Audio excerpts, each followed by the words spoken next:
ಧನ್ಯವಾದ. First of all ಹೇಳಬೇಕಂದ್ರೆ ನಾವು ಈಗ ನಾನು ಇಂಟ್ರೊಡಕ್ಷನಲ್ಲಿ ಹೇಳಿದಾಗೆ ಮನೆ ಊಟನೇ ಕೆಲವೊಂದು ಸರಿ ಪ್ರಾಬ್ಲಮ್ಸ್ ಆಗೋ ಚಾನ್ಸಸ್ ಇರುತ್ತೆ. ಮನೆ ಊಟ ತುಂಬ ಒಳ್ಳೆಯದು ಅಂದ್ಕೊಂಡು ನಾವು ಮನೆ ಊಟ ಅಂತ ಎಷ್ಟಾದರೂ ತಿಂತೀವಿ. ಕೆಲವೊಂದು ಸರಿ ಎಷ್ಟೊಂದು ಹೆಚ್ಚು ಅನ್ನ, ಒಂದಷ್ಟು ಇಷ್ಟೇ ಪಲ್ಯ ಇಲ್ಲ ಅನ್ನ, ಮತ್ತೊಂದಷ್ಟು ರೊಟ್ಟಿಗಳು ತಿಂದು ಮನೆ ಊಟ ನಾವು ತುಂಬ ಹೆಲ್ತಿಯಾಗಿ ತಿಂತಿದ್ದೀವಿ ಅಂತ ಒಂದು ಫೀಲಿಂಗ್ ನಮಗಿರುತ್ತೆ. ಸೊ ಅದರಲ್ಲಿ ನಾವು ಪೋಷನ್ನು ಏನೂ ನೋಡೋಕ್ಕೆ ಹೋಗೋದಿಲ್ಲ, ಇದು ಎಷ್ಟು ಒಳ್ಳೆಯದು ಎಷ್ಟು ಕೆಟ್ಟದು ಅಂತ. ಮನೆ ಊಟ ಯಾರಿಗೆ ಇಷ್ಟ ಇಲ್ಲ ಹೇಳಿ, ಎಲ್ರಿಗೂ ಚೆನ್ನಾಗಿ ಅನಿಸುತ್ತೆ ಮನೆ ಊಟ ಅಂದರೆ. ಮನೆ ಊಟ ಅಂದರೆ it is a comforting food ಅಂತ. ಹಂಗಂತೇಳಿ ಮನೆ ಊಟ ಯಾವಾಗಲೂ ಬ್ಯಾಲೆನ್ಸ್ಡ್ ಇರುತ್ತೆ ಅಂತ ಏನಿಲ್ಲ. ಇವಾಗ ನಮ್ಮ ಬಾಡಿಗೆ ಗೊತ್ತಾಗಲ್ಲ ನಾವು ಮನೇಲಿ ಊಟ ಮಾಡ್ತಿದ್ದೀವೋ ಇಲ್ಲ ಆಚೆ ಕಡೆ ಊಟ ಮಾಡ್ತಿದ್ದೀವೋ ಅಂಥೇಳಿ.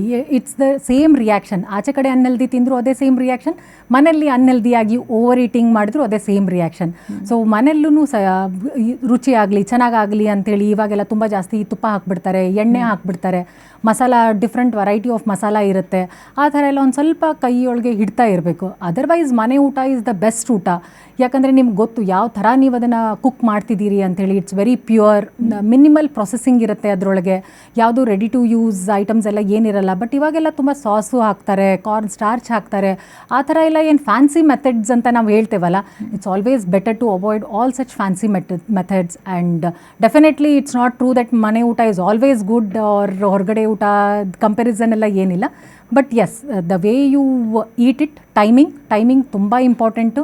Then portion size and the quality of food is equally important. And of course ಮನೆ ಊಟ ಅಂತಂದರೆ it is been prepared with lot of love, care and affection ಅದಿರುತ್ತೆ. ಬಟ್ ಹಂಗಂತ ಹೇಳ್ಬಿಟ್ಟು ಮನೆ ಊಟನೇ ಹೆಲ್ದಿ ಅಂದ್ಕೊಂಡು ಬಜ್ಜಿ ಬೋಂಡ ಎಲ್ಲ ದಿನ ಮಾಡಿಕೊಂಡು ಕರೆದಿದ್ದೆಲ್ಲ ದಿನ ತಿನ್ನೋಕ್ಕಾಗಲ್ಲ. ಮನೆ ಒಬ್ಬಟ್ಟು ಅಂಥೇಳಿ ಅದನ್ನೂ ತಿನ್ನೋಕ್ಕಾಗಲ್ಲ. So what is more important ಅಂತಂದರೆ ನಮ್ಮದು ಪೋರ್ಷನ್ ಸೈಜ್ ಮತ್ತು ಟೈಮಿಂಗ್, ಯಾವ ಟೈಮಲ್ಲಿ ನಾವು ಏನು ತಿಂತೀವಿ ಅಂತ, ಮತ್ತು quality of food is very important. ಹೌದು, ರುಚಿ ಮಾತ್ರ ಅಷ್ಟೇ ಕರೆಕ್ಟ್. ಆಚೆ ಫುಡ್ ಆದರೆ ಹೆಚ್ಚು ರುಚಿಯಾಗಿರುತ್ತೆ, ಬಿಕಾಸ್ ಎಲ್ಲ ಅಡಿಟಿವ್ಸು ಅವೆಲ್ಲ ಇರುತ್ತೆ, ಸ್ವಲ್ಪ ಉಪ್ಪು ಮಸಾಲೆ ಎಲ್ಲ ಜಾಸ್ತಿ ಇರುತ್ತೆ. ಸೊ ನಾವು ಈಗ ನಿಮ್ಮ ಪ್ರಕಾರ ಇಂಡಿಯನ್ ಫುಡ್ಸ್ ನಾವೇನು ಮನೆಯಲ್ಲಿ ಏನು ಊಟ ಮಾಡ್ತೀವಿ ಯಾವುದು ನಮಗೆ ಹಾರ್ಮ್ಫುಲ್ ಅಂತ ಅನಿಸುತ್ತೆ? ಮನೆ ಊಟ ನಿಜ ಅಷ್ಟು ಎಲ್ಲದಕ್ಕಿಂತ ಒಳ್ಳೆಯದೇ, ಬಟ್ ಅದರಲ್ಲಿ ನಾವು ಕೆಲವು ಅಡಿಷನ್ಸ್ ಮಾಡ್ಕೊಂಡ್ಬಿಟ್ಟು ನಮ್ಮ ಕನ್ವೀನಿಯನ್ಸ್ಗೆ ಅಡಿಷನ್ಸು ಡಿಲಿಷನ್ಸು ಎಲ್ಲ ಮಾಡ್ಕೊಂಡ್ಬಿಟ್ಟಿದ್ದೀವಿ. ಸೊ ಅದರಲ್ಲಿ ಯಾವುದು ಹಾರ್ಮ್ಫುಲ್ ನಮ್ಗೆ ಸದ್ಯಕ್ಕೆ ಇಂಡಿಯನ್ ಫುಡ್ಡಲ್ಲಿ ನಾವು ಪ್ರತಿನಿತ್ಯ ಊಟ ಮಾಡೋದ್ರಲ್ಲಿ? ಕರೆಕ್ಟ್. ಬಟ್ ಪ್ರತಿನಿತ್ಯ ಅಂತಂದರೆ ಇವಾಗ ಟೇಸ್ಟ್ಗೆ, ಇವಾಗ ಜಸ್ಟ್ ನಾವು ಡಿಸ್ಕಸ್ ಮಾಡ್ದಂಗೆ ಟೇಸ್ಟ್ ಎನ್ಹಾನ್ಸ್ ಮಾಡ್ಕೊಳ್ಳೋಕ್ಕೆ ತುಂಬ ಎಣ್ಣೆ ಹಾಕೋದಾಗಲಿ, ಡಿಫ್ರೆಂಟ್ ವೆರೈಟಿ ಆಫ್ ಮಸಾಲ ಹಾಕೋದಾಗಲಿ ಅದೆಲ್ಲ ಮಾಡ್ಕೊತೀವಿ. ಫಸ್ಟ್ ಮೇನ್ ನಮ್ಮ ಮಿಸ್ಟೇಕ್ ಅಲ್ಲಿ ಹೈಡ್ರೇಷನ್ ನಾವು ಮರ್ತೋಗ್ಬಿಡ್ತೀವ.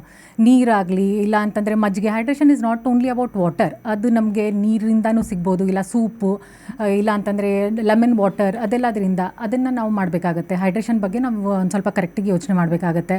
ಅದಾದಮೇಲೆ ಕೆಲವೊಂದು ಸತಿ ಜನ ಹೇಳ್ತಾರೆ, ಮೇಡಮ್ ಬ್ರೇಕ್ಫಾಸ್ಟ್ ತುಂಬ ಚೆನ್ನಾಗಿರುತ್ತೆ, ಮನೇಲಿರುತ್ತೆ, ಬ್ಯಾಲೆನ್ಸ್ಡ್ ಬ್ರೇಕ್ಫಾಸ್ಟ್ ಇರುತ್ತೆ. ಲಂಚು ಪರವಾಗಿಲ್ಲ, ಆಫೀಸಲ್ಲಿರುತ್ತೆ, ಆಫೀಸ್ ಲಂಚ್ ಇರುತ್ತೆ, ಇಲ್ಲ ಪ್ಯಾಕ್ಡ್ ಲಂಚ್ ಎಲ್ಲ ತೊಗೊಂಡು ಹೋಗ್ತೀವಿ. But problem starts in the evening ಆದಮೇಲೆ ಆಚೆ ಹೋದ್ವಿ, ಫ್ರೆಂಡ್ಸ್ ಜೊತೆಗೆ ಹೋದ್ವಿ, ಸ್ನ್ಯಾಕಿಂಗ್ ಮಾಡಿದ್ವಿ, ಏನೋ ಸಮೋಸ ಆರ್ಡರ್ ಮಾಡ್ಬೇಕನ್ನಿಸ್ತು, ಆಫೀಸಲ್ಲಿ ಈವೆಂಟ್ ಇತ್ತು. ಸೊ ಆ ಥರ ಏನಾಗುತ್ತೆ. Then also dinner, late night dinner ಆಗುತ್ತೆ, ಇಲ್ಲ ಅಂತಂದರೆ ಹೆವಿ ಡಿನ್ನರ್ ಆಗುತ್ತೆ. ಸೊ ಬೇಸಿಕಲಿ ಏನಂತಂದರೆ ಮೇನ್ ಮಿಸ್ಟೇಕ್ ನಾವು ಮಾಡೋದಂದರೆ ನಮ್ಮದು ಫುಡ್ ಬ್ಯಾಲೆನ್ಸ್ ಆಗಿರಲ್ಲ. Every meal has to be balanced. So ಅದೊಂದು ಇನ್ನೊಂದು ಮಿಸ್ಟೇಕು.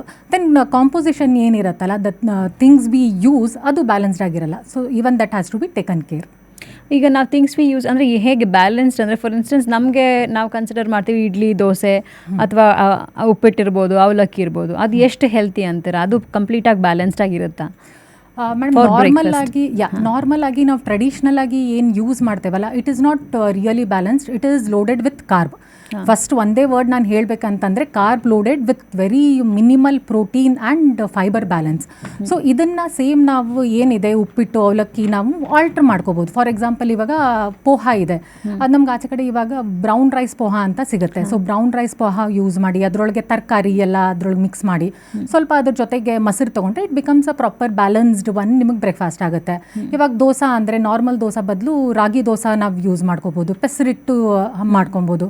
ಅದ್ರ ಜೊತೆಗೆ ಕಾಂಬಿನೇಷನ್ ಚಟ್ನಿ ಬದಲಾಗಿ ಎಗ್ ಬುರ್ಜಿ ಆಗಲಿ, ಪನ್ನೀರ್ ಬುರ್ಜಿ ಆಗಲಿ, ಇಲ್ಲ ಯಾವುದಾದ್ರೂ ಒಂದು ಕಾಳದ್ದು ಪಲ್ಯ ಆಗಲಿ, ಆ ಥರ ನಾವು ಮಾಡ್ಕೋಬೋದು. ಉಪ್ಪಿಟ್ಟು ಅಂದರೆ ಓಟ್ಸ್ ಉಪ್ಮಾ ವಿತ್ ವೆಜಿಟೇಬಲ್ಸ್, ಆ ಕಾಂಬಿನೇಷನ್ನು ಸಹ ನಾವು ಯೂಸ್ ಮಾಡ್ಕೊಬೋದು. ಬಟ್ ಓಟ್ಸ್ ನಮ್ಮ ಫುಡ್ ಆಗಿಲ್ದಿರೋದ್ರಿಂದ ನಮ್ಮ ಡೈಜೆಷನ್ ಎಲ್ಲ ಅದಿಲ್ಲ, ಏನು ಪ್ರಾಬ್ಲಮ್ ಆಗುತ್ತೆ ಮೇಡಮ್, ಏನು ಪ್ರಾಬ್ಲಮ್ ಇಲ್ಲ. Oats are also rich in protein, so ಏನು ಡೈಜೆಷನ್ಗೆ ಏನು ಪ್ರಾಬ್ಲಮ್ ಆಗಲ್ಲ. ಓಟ್ಸ್ ಇನ್ಕ್ಲೂಡ್ ಮಾಡ್ಕೋಬೋದು. ಬಟ್ ಏನಂದ್ರೆ ನಾವು ಯಾವಾಗಲೂ ನಮ್ಮ ಕೌನ್ಸಿಲಿಂಗ್ ಸೆಷನ್ಸ್ ಅಲ್ಲಿ ನೋಡ್ತೇವೆ, ಓಟ್ಸ್ ಅಂತ ಹೇಳಿದ ತಕ್ಷಣ ಜನಕ್ಕೆ ಅನ್ಸುತ್ತೆ ready to use oats mix ಬಂದ್ಬಿಡುತ್ತೆ, ಕನ್ವೀನಿಯಂಟ್ ಅಂತ. ಹಂಗಲ್ಲ, ನಾರ್ಮಲ್ ಏನು ಓಟ್ಸ್ ಸಿಗುತ್ತೆ ಮಾರ್ಕೆಟ್ ಒಳಗೆ, like normal basic oat without any coating, without any masala, ಅದು ತಂದು ಜಸ್ಟ್ ರವಾನ ಓಟ್ಸ್ ಇಂದ ರೀಪ್ಲೇಸ್ ಮಾಡೋದು.